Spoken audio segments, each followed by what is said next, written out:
Ist es eine Verschwörung der Psychiater, das Van Gogh-Syndrom? Oder was hatte der Superkünstler eigentlich? Wie psychisch krank war Vincent van Gogh? Die Essenz des Van Gogh-Syndroms ist der unwiderstehliche Wunsch eines psychisch kranken Menschen, Operationen an sich selbst durchzuführen, sich selber verschiedene Körperteile abzuschneiden. Ja, wirklich sehr kurios. Dieses Syndrom kann bei Patienten mit einer Schizophrenie oder anderen psychischen Erkrankungen oft beobachtet werden. Aber Grundlage einer solchen Störung sind aggressive Einstellungen. Das ist wichtig zu wissen. Heute stelle ich dir die Geschichte und ein Psychogramm von Vincent van Gogh vor. Viel Spaß!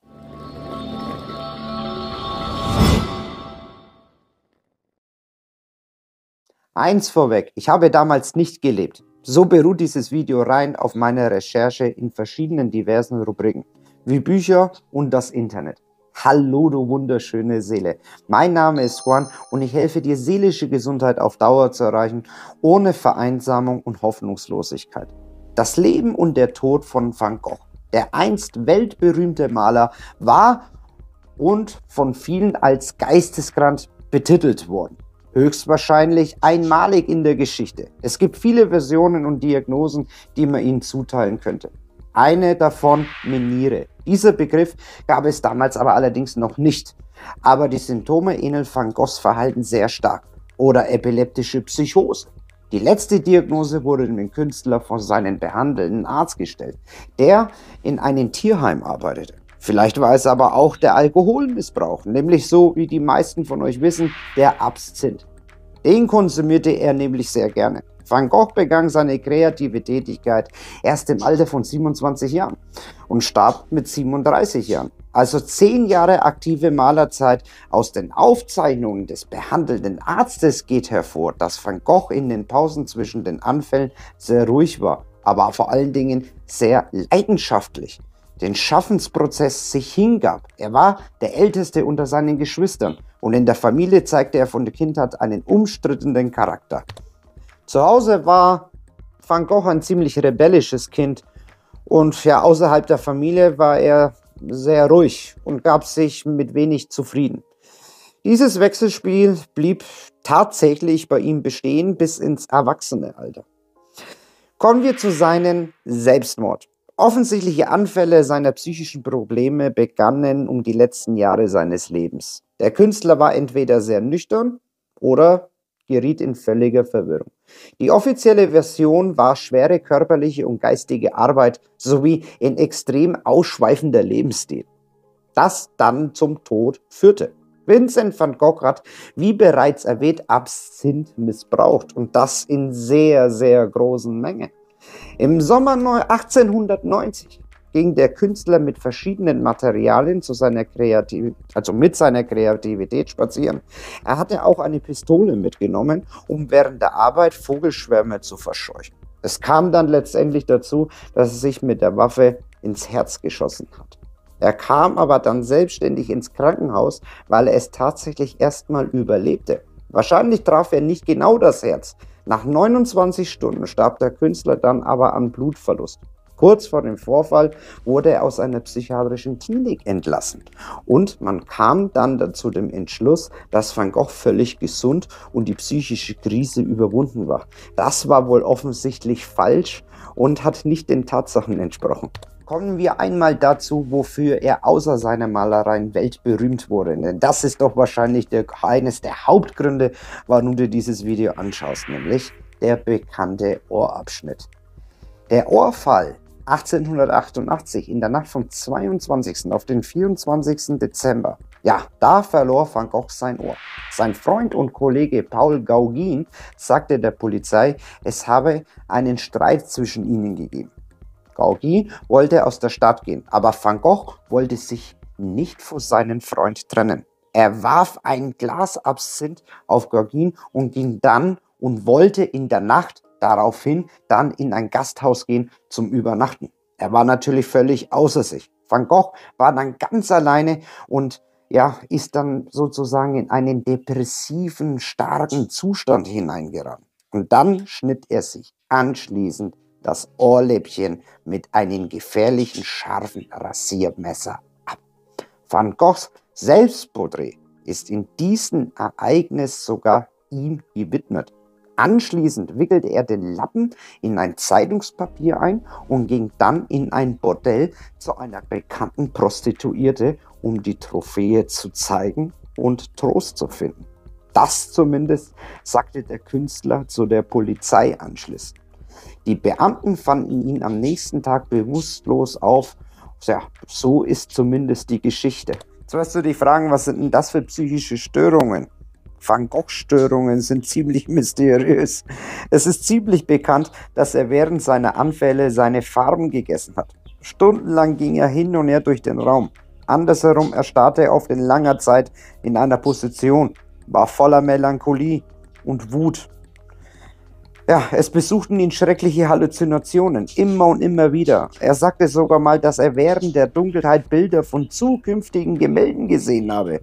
Es ist möglich, dass Van Gogh das Selbstporträt erstmal während eines Angriffs sah. Beweisen kann man das aber nicht. Also in der Klinik wurde bei ihm auch eine andere Diagnose diagnostiziert, nämlich Epilepsie. Zwar gingen die Meinungen der Ärzte über den Gesundheitszustand des Künstlers auseinander. Dennoch soll Felix Rey zum Beispiel gesagt haben, Van Gogh sei an Epilepsie erkrankt und der Leiter der Klinik war der Meinung, der Patient habe einen Hirnschaden. Eine Enzephalopathie. Also du siehst schon, 100% waren die Ärzte hier in sich nicht einig. Dem Künstler wurde eine Hydrotherapie verschrieben. Er blieb zweimal pro Woche 2 Stunden im Bad, aber das half ihm nicht. Dr. Gachet, der von Van Gogh einige Zeit beobachtete wurde, meinte aber, dass der Patient durch längere Einwirkung von starker Hitze und Terpentin, die er ja während seiner Arbeit getrunken hat, sich sehr negativ auf ihn beeinflusst hat. Tatsächlich soll es aber so gewesen sein, dass er ja schon Terpentin während der Attacke konsumiert hat, um die Symptome, die er hatte, dadurch abzuschwächen. Also eins vorweg, ich glaube, das hört man auch, ich bin Franke und kein Franzose, aber ich glaube zu meinen, er hieß Gauguin und der Arzt hieße Gauchin. Also ich hoffe, ich habe es richtig ausgesprochen, aber du verstehst, was ich meine. Gut, kommen wir jetzt weiter zu der Geschichte von Van Gogh, Vincent van Gogh. Ja, die häufigste Meinung über Van Goghs psychische Gesundheit ist heute ziemlich geläufig die Diagnose epileptische Psychose. Dies ist eine seltene Krankheit, die nur ca. 3–5% der Patienten betrifft. Für die Diagnose spricht auch die Tatsache, dass es unter der Verwandtschaft auch schon Epileptiker gab, also bei ihm in der Familie. Die Veranlagung hätte sich ohne harte Arbeit, Alkohol, Stress und schlechte Ernährung möglicherweise bei ihm nicht manifestiert. So die allgemeine Meinung von heute, also von den Psychiatern und auch Historikern. Was interessant ist, wie würde denn heute die Behandlung des Syndroms eigentlich aussehen? Die Therapie des Van Gogh-Syndroms. Würde heute die Identifizierung der zugrunde liegenden psychischen Erkrankung oder die Ursache des zwanghaften Verlangens, sich selbst zu verletzen, beinhalten, um das obsessive Verlangen zu beseitigen? Es würden höchstwahrscheinlich Antipsychotika, Antidepressiva und Benzodiazepine verwendet werden. Krankenhausaufenthalt wäre höchstwahrscheinlich erforderlich. Bei Van Gogh-Syndrom, Schizophrenie oder anderen psychischen Erkrankungen hilft es, das Schadensrisiko unbedingt zu minimieren. Eine Psychotherapie wäre nur dann wirklich wirksam, wenn sich die Symptome im neurotischen Bereich befinden. Wenn du wissen willst, wo der Unterschied ist zwischen einer Neurose und Psychose, dann verlinke ich dir das hier oben einmal auf den i, ein Video von mir.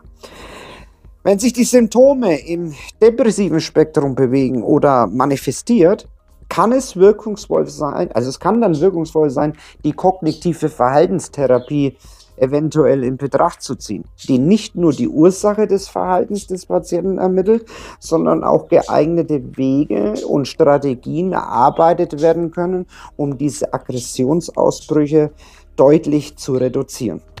So, der Genesungsprozess beim Van Gogh-Syndrom mit Dysorphomanie mit der Dominanz autoaggressiver Einstellungen ist sehr schwierig, da der Patient keine positiven Ergebnisse erzielen kann. Die Behandlung ist oft sehr lange und nicht immer sehr erfolgreich. Bei einem stabilen Delir kann die Therapie generell zum Versagen kommen.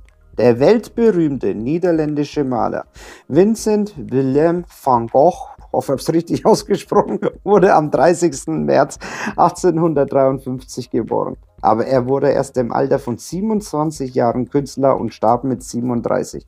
Seine Produktivität war unglaublich. Er konnte mehrere Gemälde an einen Tag malen, Landschaften, Porträts. Aus den Aufzeichnungen seines behandelnden Arztes in den Pausen zwischen den Attacken ist der Patient völlig ruhig und widmet sich leidenschaftlich den Malen. Welch eine beeindruckende Person, findest du nicht? Schreib es einmal in die Kommentare unten hinein. Sehr, sehr viele Menschen haben große Angst, an Schizophrenie zu erkranken. Ich stelle hier ein Video von mir vor, wie du die Angst vor Schizophrenie dauerhaft verlernen kannst. Ich bedanke mich für das Zusehen. Bis zum nächsten Mal und es war echt schön, dass du wieder eingeschaltet hast. Dein Juan. Namaste.